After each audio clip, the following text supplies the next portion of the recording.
बच्चों, आज मैं आप लोगों को पढ़ाने वाला हूँ कवक जगत। जो मेरा कवक जगत है यानी कि जिसे हम फंगी किंगडम बोलते हैं। तो सबसे पहले हम बात करते हैं कि उनकी जो मेरा फंगी किंगडम है उनकी सेल स्ट्रक्चर कैसा होता है, यानी कि कोशिका संरचना कैसी होती है। ठीक है, जो मेरे फंगी किंगडम है तो हम बात करने वाले हैं कि उनकी सेल कैसी होती है। सबसे पहले सभी कवक यूकैरियोटिक होते हैं। तो आपको पता होना चाहिए दो हमारी सेल होते हैं, यूकैरियोटिक और प्रोकैरियोटिक। तो जिसमें से हमारे सभी कवक कैसे होते हैं, यूकैरियोटिक होते हैं। क्लियर। इनमें लवक यानी लवक को हम बोलते हैं प्लास्टिड। तो इनमें हमारा प्लास्टिड नहीं होता है, यानी कि इनमें हमारा जो इनकी सेल होती है, इनकी सेल के अंदर क्या हमारा लवक नहीं होता है। ठीक है, यानी कि प्लास्टिड प्रेजेंट नहीं होता है। ओके। और कवक भित्ति कवक सेलुलोज की बनी होती है। कहने का मतलब जो इनकी सेल होगी कवक की, जैसे कि ये सेल है और इसके ऊपर क्या है, इनकी जो ये लेयर है यानी कि जिसे हम भित्ति बोलते हैं, मेम्ब्रेन। तो जो ये लेयर है ये हमारी किसकी बनी होती है, ये हमारी बनी होती है, ये देखिए कवक सेलुलोज की बनी होगी। किसकी बनी होगी, कवक सेलुलोज की बनी होगी। ओके। उसके बाद है जीव द्रव्य कोशिका कला व कोशिका द्रव्य में भिन्नता होती है। कहने का मतलब जो इनके अंदर क्या क्या होगा, मेरा कवक के अंदर एक होता है जीव द्रव्य। ठीक है, और उन्होंने बोला जीव द्रव्य कोशिका कला, कोशिका कला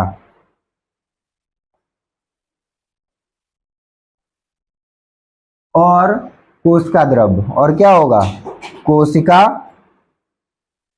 द्रव्य। तो क्या होता है, कोई भी मेरी सेल होती है उसके अंदर मेरा क्या होता है, जीव द्रव्य होता है। ठीक है, और जीव द्रव्य के अंदर ही हमारा देखिए भाई उसमें क्या पाए जाएंगे, कोशिका कला। ये मतलब है कि जो कोशिका के आसपास की जो मेरी भाई जो मेरी वॉल होती है उसको हम क्या कहते हैं, कोशिका कला बोलते हैं। ठीक है, तो उन्होंने बोला कोशिका कला और वह कोशिका द्रव्य में भिन्नता होती है। कहने का मतलब है कि मेरा जीव द्रव्य होगा उसके अंदर क्या है, ये मेरा कोशिका कला और जो कोशिका द्रव्य होगा ये अलग अलग, इनके अंदर क्या होता है, डिफरेंट होता है। ठीक है, यही मतलब है भिन्नता का, यानी कि इनमें और इनमें डिफरेंट होता है। किसमें, कोशिका कला में और कोशिका द्रव्य में। ठीक है, इनमें क्या होता है, डिफरेंट होता है। क्लियर।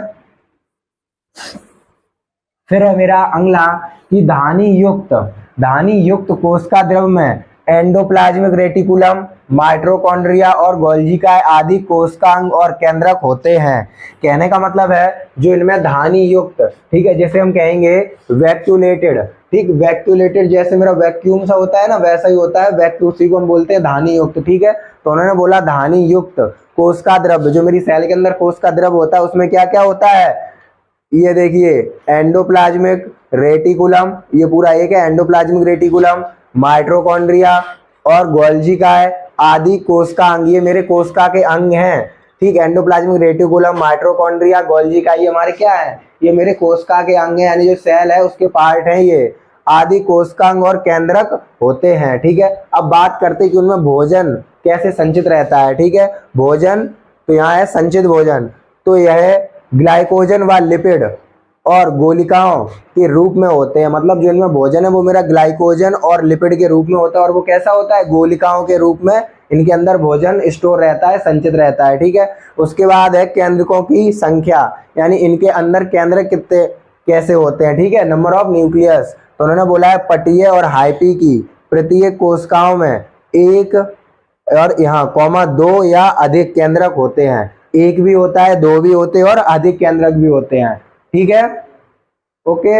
अब हम इसके आगे का देखते हैं।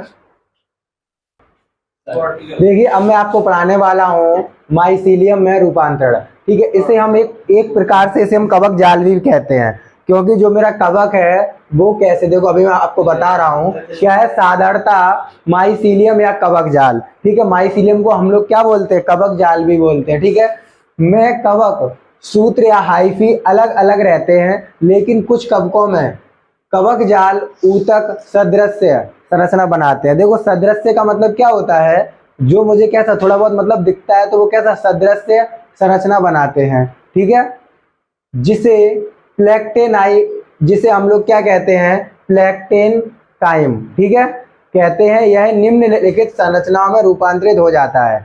सबसे पहले उन्होंने बोला कि भाई क्या है, हाइफी अलग अलग रहते हैं और लेकिन कुछ कवकों में जो मेरा कवक जाल है वो कैसा, ऊतक का, क्योंकि सेल के बाद क्या मेरा ऊतक ही बनता है, और कैसा बनाते हैं, सदृश्य। ठीक है, तो देखो अब हम बात करते हैं, यहाँ पहला लिया गया है प्रोसेनकाइमा, ठीक है, जिसे हम कहते हैं दीर्घ ऊतक।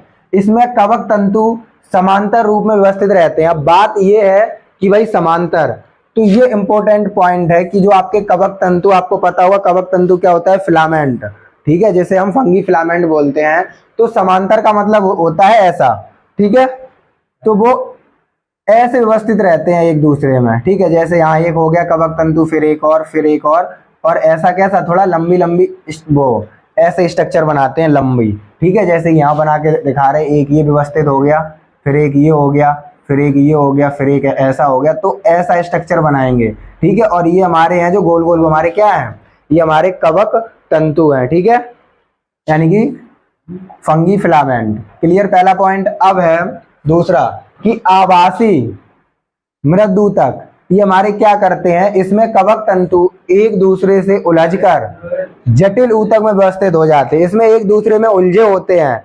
जैसे कि देखो यहाँ मैं आपको बना के दिखा रहा हूँ, एक मेरा ये हो गया फिलामेंट, इसके ऊपर एक ये हो गया, फिर एक ये हो गया, फिर एक ये हो गया, तो देखो ये एक दूसरे में कैसे हैं, जो इनका जो कवक तंतु होता है, जो फिलामेंट होता है, वो कैसा होता है, उलझा हुआ होता है। देखो यहाँ पे ये उलझा हुआ है, देखो ये उलझा इधर, और ये यहाँ उलझा हुआ है, देखो ये, ठीक है।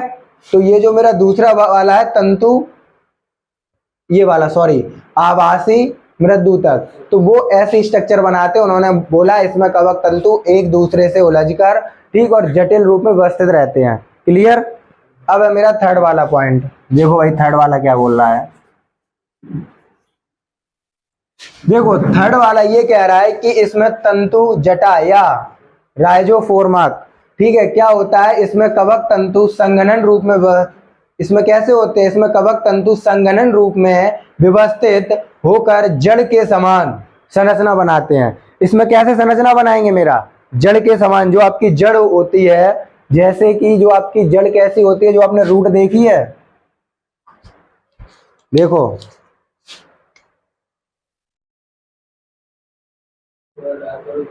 ठीक, जो आपकी रूट होगी ना ऐसी होती है ऊपर जाके, तो ऐसी थोड़ा जड़ के समान संरचना बनाते हैं, ठीक है, जो आपकी रूट होती है उसकी तरह, ठीक।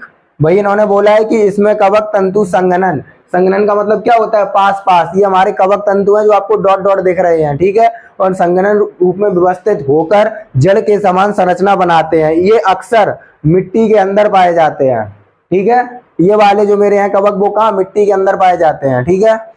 अब देखिए अगला पॉइंट, अब है एस्क्लेरोसियम, इसमें कवक तंतु मिलकर गोल या चपटी संरचना बनाते हैं। एस्क्लेरोसियम के चारों ओर दृढ़ व वर्कित हाइफी की बाहरी परत होती है, जिसे क्या कहते हैं, रिंड कहते हैं, जिसे हम लोग क्या रिंड बोलते हैं। थोड़ा चपटी बनाएंगे,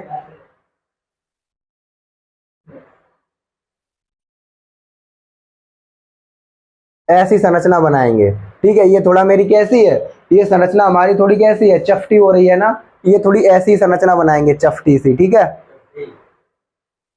ठीक, ऐसी संरचना बनाते हैं हमारे। क्लियर।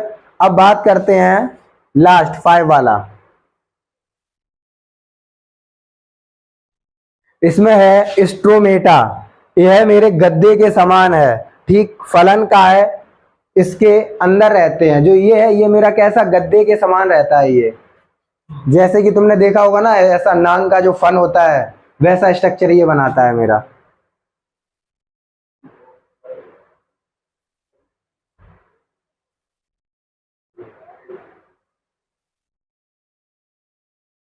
ठीक, थोड़ा ऐसा स्ट्रक्चर बनाएगा ये,